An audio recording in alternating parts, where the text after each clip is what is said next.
Pasar Kota Lubuk Linggau akhir-akhir ini tengah mengalami penurunan harga yang signifikan pada beberapa komoditas, seperti ayam dan juga tomat.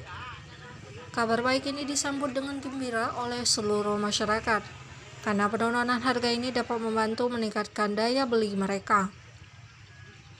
Penurunan harga ayam yang semula berada di angka Rp32.000 per kilogram, kini turun menjadi Rp28.000 per kilogramnya, membuat masyarakat dapat membeli ayam dengan harga yang lebih terjangkau.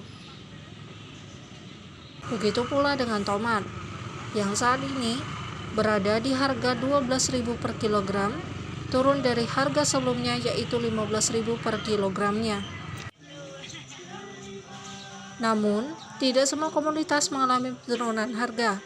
Cabai di Pasar Impres Kota Lubuk Linggau masih konsisten di angka Rp60.000 per kilogramnya.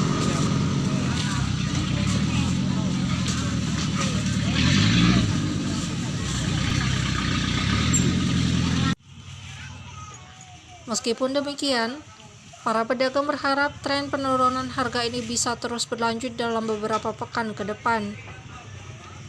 Dengan penurunan harga ini, diharapkan daya beli masyarakat dapat meningkat dan aktivitas jual beli di Pasar Kota Lubuk Linggau kembali bergairah seperti sedia kala. Para pedagang juga berharap bahwa penurunan harga ini bisa meningkatkan penjualan mereka, sehingga mereka dapat meningkatkan pendapatan dan mengembangkan usaha mereka.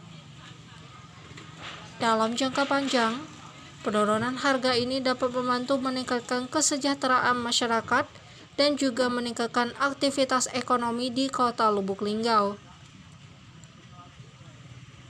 Oleh karena itu, diharapkan pemerintah dan juga para pedagang dapat terus memantau situasi pasar dan mengambil langkah-langkah yang tepat untuk menjaga stabilitas harga dan juga meningkatkan kesejahteraan masyarakat. Intan Kurniahamdani, Selampari TV melaporkan.